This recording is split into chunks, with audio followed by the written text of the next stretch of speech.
WRs Society. Before I get into today's video, I wanted to talk to you about something. As you can see, I'm wearing an Indall's shirt. This morning I was late, but me and my family went to an end Alzheimer's walk to try to raise awareness and raise money for hopefully one day curing the disease of Alzheimer's. It's terrible. If you've ever seen anything like it or had a family member to have it, you know it affects everyone.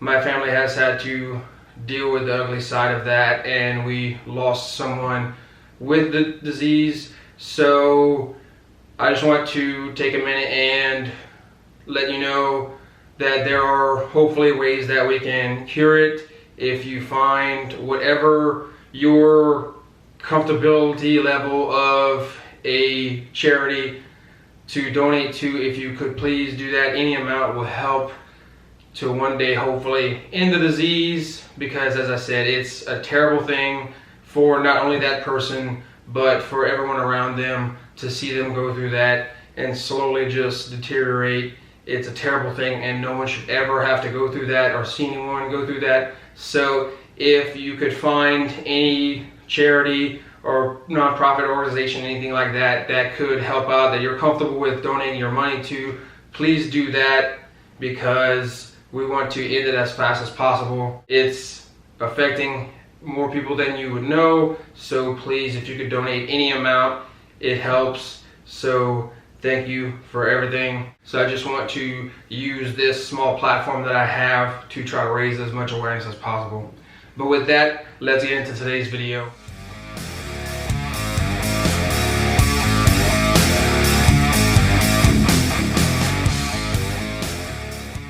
So, fellas, lady fellas, WRs Society, welcome to the Fantasy and Reality Fantasy Football Podcast. I'm your host, Spencer Tacker. Today in the ridiculously overdecorated studio, we're going to continue our Week 4 starts and sits. We're going to go over the wide receivers and the tight ends. So, I know that it's been a bit rough making decisions on, well, should I start this guy? Should I start this guy? You know, and it's almost like you have two guys you don't know who to decide on, and then you start this guy, and then this guy goes off on your bench. It's so frustrating, I know, and that happens so often.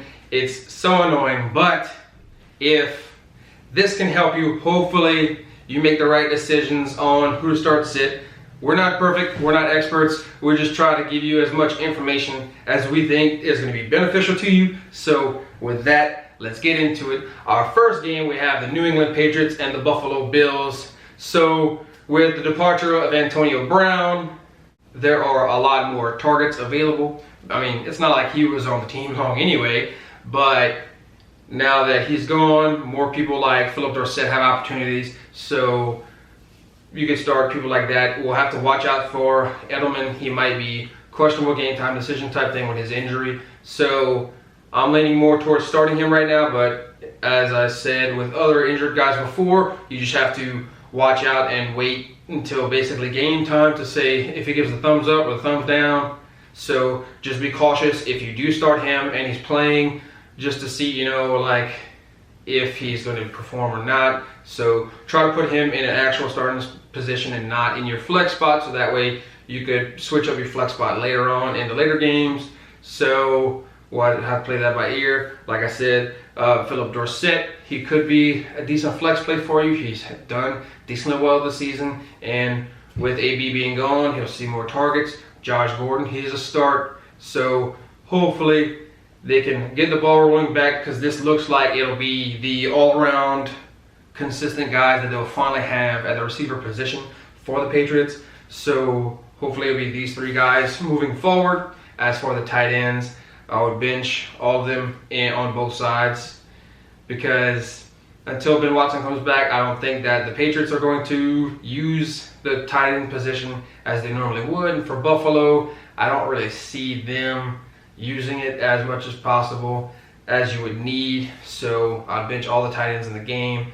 As for the Bills receivers, I would probably bench all of them as well, because the New England defense, although they haven't really played anyone that good, they are still the #1 defense in the NFL as of now. So I would sit John Brown, Cole Beasley, the rest of the gang.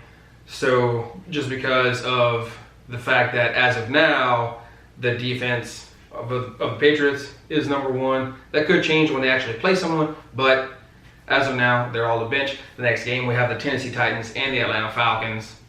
I mean, I don't like anyone on the Titans because I'm not a fan of Mariota, but if I had to start someone, it would probably have to be Adam Humphries and Delaney Walker. Adam Humphries should hopefully be that number one guy. And then Delaney Walker is that reliable guy from Mariota, always dumping it off to him. So those are both starts. If you don't want to start Adam Humphries, I understand. He's a little bit inconsistent, but he's a much better receiver than Corey Davis, who is a major sit because he just disappears. He doesn't perform well, and he shouldn't really even be on your team, but if he is, definitely bench him. I would also sit A.J. Brown because although he had a first good game, he's kind of not done so well after that, and I think that Humphries and Walker are going to be the number 1 and 2 targets for Mariota. As far as the Atlanta offense, start Julio, start Calvin Ridley. Last week, Calvin Ridley had a bit of an off game because Mohamed Sanu got targeted so much, but I think it's going to go kind of back to how it was. So if you picked up Sanu because he had a lot of targets last week, I'm not sure if he'll produce the same and have the same outcome for you. So I'd bench Sanu just because we're not sure. I mean, Calvin Ridley, on the off chance, like they had something last week, Calvin Ridley is usually going to outproduce Sanu. So that's why I have him as a start instead of Mohamed Sanu. And then Austin Hooper, you can definitely start him. He's a top 10 tight end. He's always going to get targets. Matt Ryan is always going to target the tight end. So he's basically a lock for you. He might not be a sexy guy to start like a Travis Kelce or like Kittle or somebody like that, but he still will produce. So you don't have to worry about that. You can set him, lock it, and not even have to worry about it. For the next game, we have the Cleveland Browns and the Baltimore Ravens.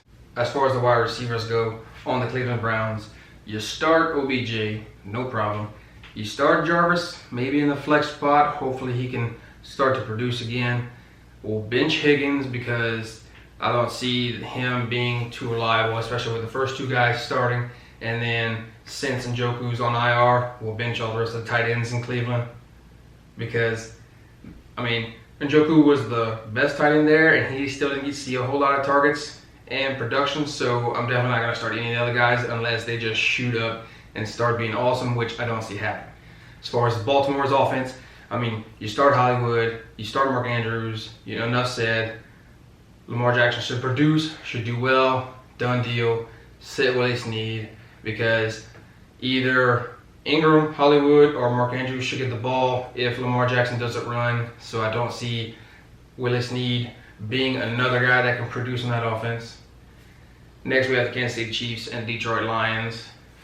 For Robinson, Mecole Hardman, Sammy Watkins, all those guys, you almost have to start them maybe in a flex spot, but it's almost too risky not to start them because one of them is going to go off. It just depends on which one it is. You might be able to short it in the stick starting, let's say, Mecole Hardman whenever Sammy Watkins might get 3 touchdowns. So it's just the way fantasy goes. You got to start one guy, but I mean, I'd rather start a guy and him not produce. Like Robinson might get a goose egg, but if I didn't start him and he ends up with 37 points, I'll be much more upset about that because you know to start him, it's a high risk but also high reward. So those guys, whoever you have, start them maybe in a flex spot. Travis Kelce, automatic start, done deal. For the Detroit Lions, I like TJ Hockenson. He hasn't really produced as much as I would like, obviously, except for in the first game. But Kansas City has not done all that well against tight ends. So if you want to start him, I'd start with caution. I wouldn't blame you if you sat him, but I think he should do well.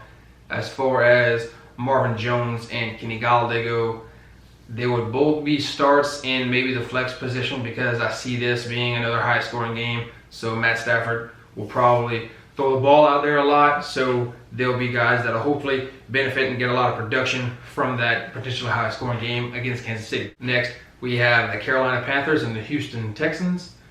DJ Moore and Curtis Samuel will both be starts with caution in the flex spot because last week Kyle Allen, who's also getting a start this week, just aired the ball out there, got the guys the ball, tried to show what he can do. He's not going to be conservative because he probably won't start any more games. So he needs to show everyone what he can do and not hold back. He's going to have to throttle it forward. So I believe he's going to just chuck the ball out there as much as he can.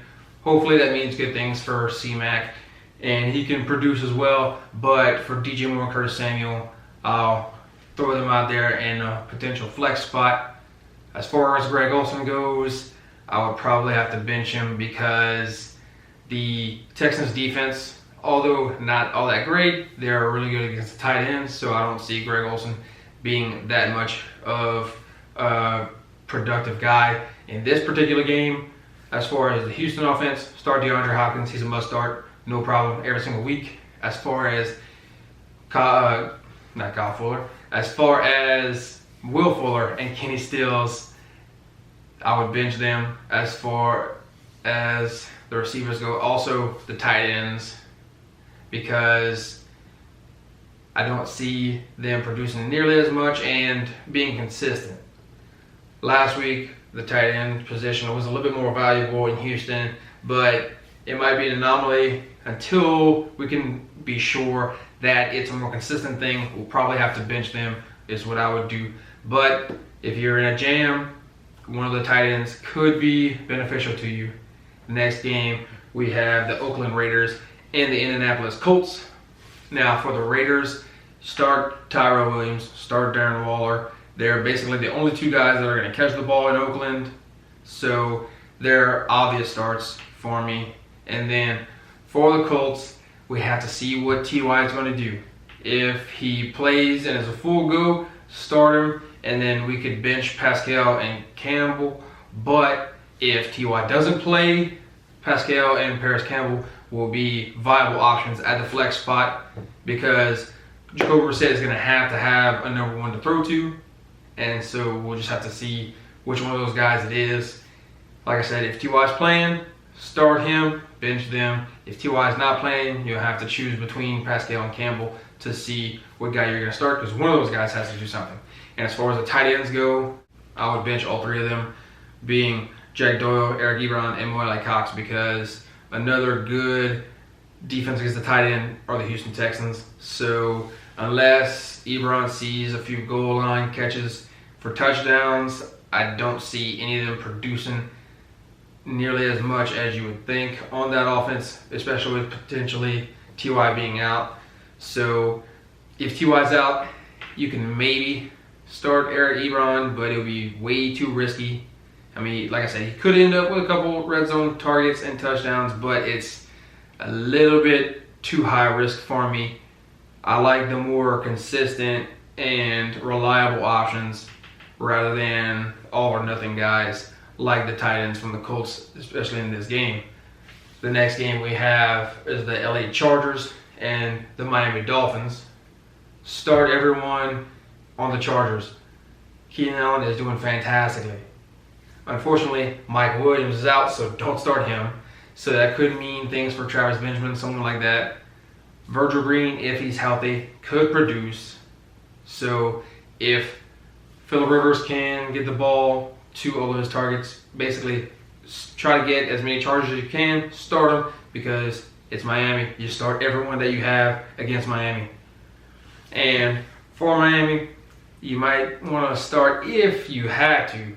I mean, I probably wouldn't. You'd bench all, get rid of all Dolphins. But if you absolutely have to, Mike Gesicki is the only guy, even with a tiny bit of potential to produce. So if you had to choose, it could be him because the Chargers are not that great against the tight end. So if there's one tiny glimmer of hope in that Dolphins offense, it would be Gesicki. So like I said, if you absolutely have no other options, you can start him, but I would. For our next game, we have the Washington Redskins and the New York Giants. So I like Terry McLaurin. He's doing well. He's, I believe, had a touchdown every game so far this season, which is every game in his career. So I like him as a start. Maybe if it's a flex spot, I don't know if he's going to produce all that much, but it's against the Giants defense, who's not that great. So hopefully he can pop back up to how he's been doing, like especially in the first couple weeks, seeing more targets. He'll probably have a touchdown. Hopefully keep that consistency like Adam Thielen did last year, but we'll just have to wait and see. As far as Vernon Davis goes, I'll probably have to bench him. He hasn't quite seen as much as you would hope being the tight end on that team, because the tight end in Washington usually produces, but he's kind of fallen off. Not that he's getting old or anything like that, it's just he's not seeing as many targets. So that's why, just because he's not seeing enough. And as far as the New York Giants, start Sterling Shepard if you had to. I wouldn't, but I mean, like I said, if you have to, it's one of the only options other than Evan Ingram, who's a must start. He's one of the top tight ends so far, so he should definitely keep that up. And like I said, Sterling Shepard will be basically the only other guy on that offense that you should start in the pass catching area. Next game we have the Seattle Seahawks and the Arizona Cardinals. Start Tyler Lockett, he's a lock. And I would put Metcalf at a potential flex spot. If you bench him, no problem, but he could see one of those long balls. He's shown that he can be reliable on the long balls and catch them more often than not. So if you want to have that high upside guy, Metcalf would be the guy for you in your flex spot. As far as the tight end goes, you can start Will Disley because he's come back from the injury. He's done really well. He had that garbage time touchdown.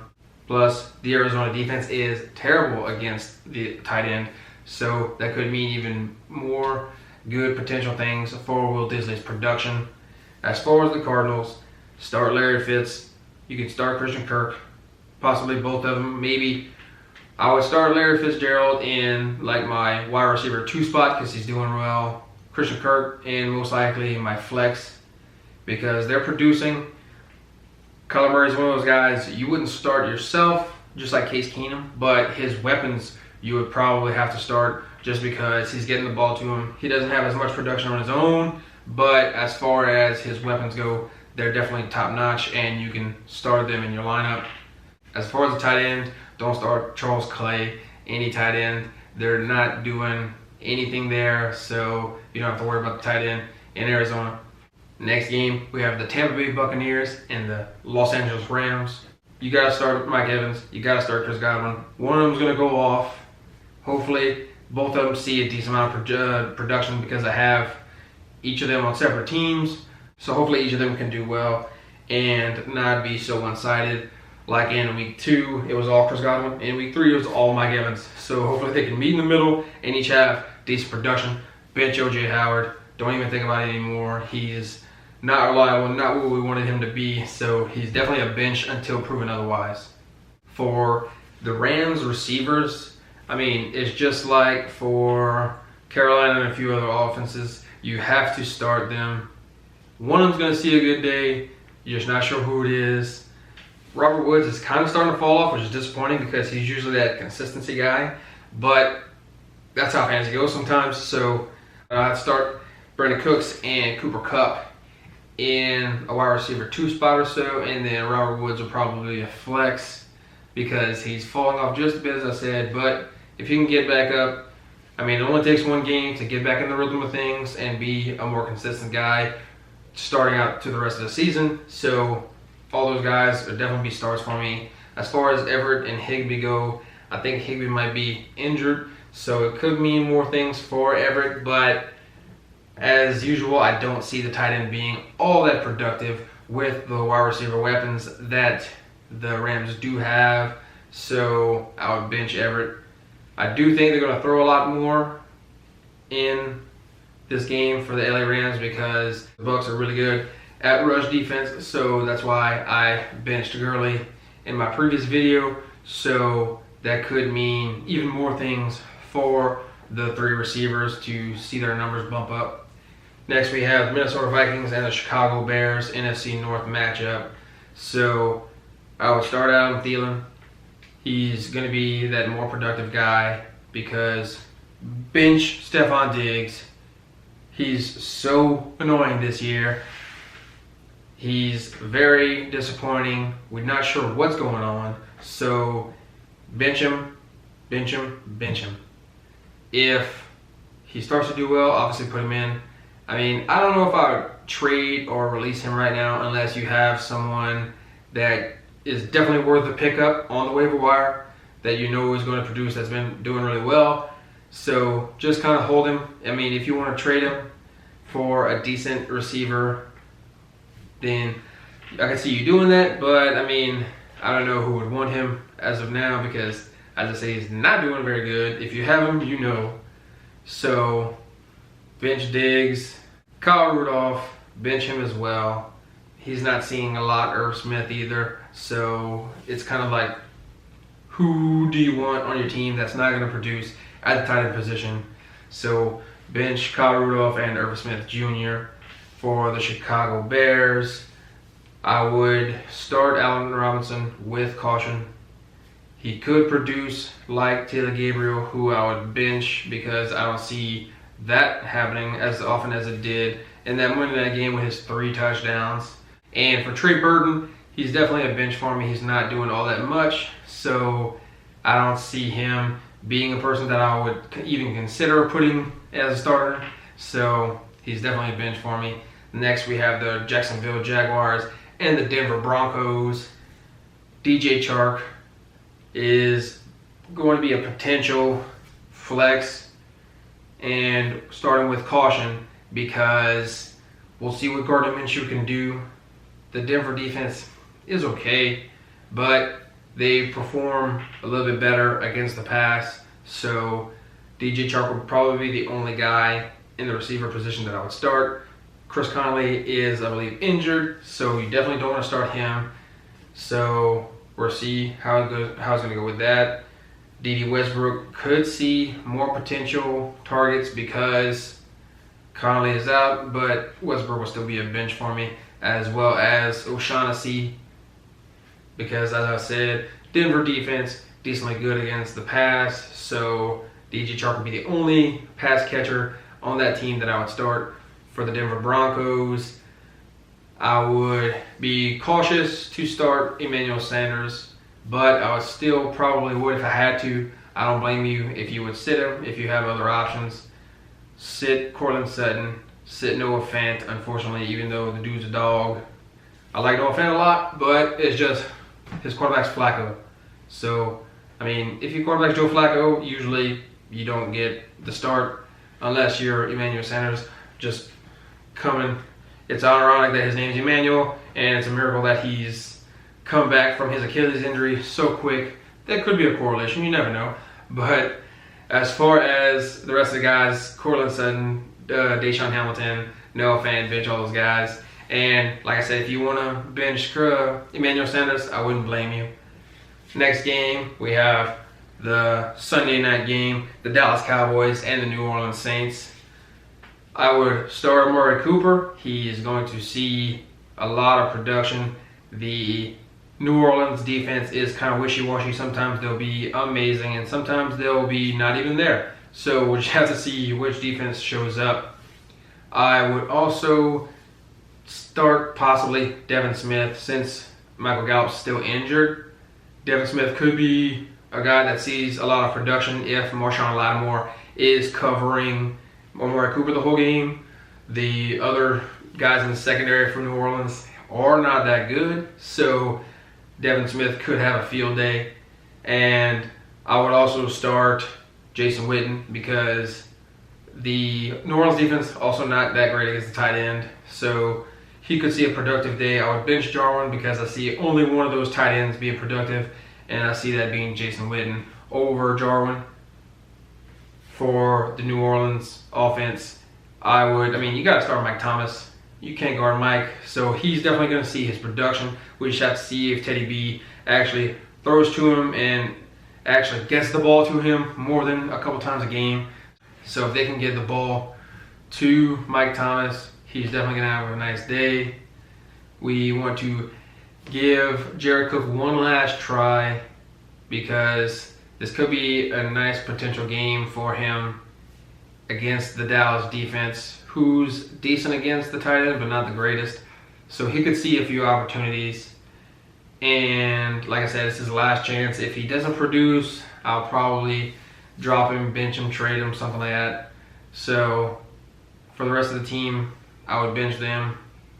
Besides Kamara, Michael Thomas, possibly Jared Cook, I don't see anyone doing anything. Tre'Quan Smith's injured. Ted Ginn is a bit too inconsistent, so you don't have to worry about those guys. And lastly, we have the Monday Night Football game. We have the Cincinnati Bengals and the Pittsburgh Steelers, an AFC North matchup. So for the receivers in Cincinnati, I would start John Ross and Tyler Boyd. I'm hoping that John Ross can kind of bounce back from last week's abysmal, kind of disappointing performance, because the first 2 weeks he was phenomenal, like AJ Styles. So if he can bounce back, do what he does, keep becoming that new reimagined John Ross like he wants to be, and kill it, I'm hoping he does that. Tyler Boyd, he's definitely going to see production. That Steelers defense is terrible. So even though they got Minka Fitzpatrick, who I believe had a pick in his first game with the Steelers, I don't see them just shutting down Andy Dalton and the Bengals offense. So Boyd and Ross would both be starts, and then Tyler Eifert, I'd bench him because he's a bit too inconsistent, and there's other guys that could definitely perform better than him in that offense and other tight ends throughout the league. And for the Pittsburgh Steelers, the last team, I would start Juju Smith-Schuster, but you kind of have to limit your expectations on him because of Mason Rudolph, who likes to target the tight end more, and other guys like Washington. So Juju is a start, but not excited about it. As far as Thompson and Washington, I'll have to bench those guys. And then Nick Vannett just got on the team because Vance Dance is going to be out for a while, unfortunately. So he could see some stuff. I don't see it being all that great because, like I said, he just joined the team. So it's not going to be like he's lighting up the field like Vance did and get a couple touchdowns. So he'll definitely be a bench just because he's so fresh with the team. Maybe down the line when he gets more comfortable, creates chemistry with Mason Rudolph, they can do some stuff. But as far as this offense goes, the only guy I would start would be Juju Smith-Schuster. But that was, as quickly as I could, the starters and sits for the wide receiver and tight end position for week 4.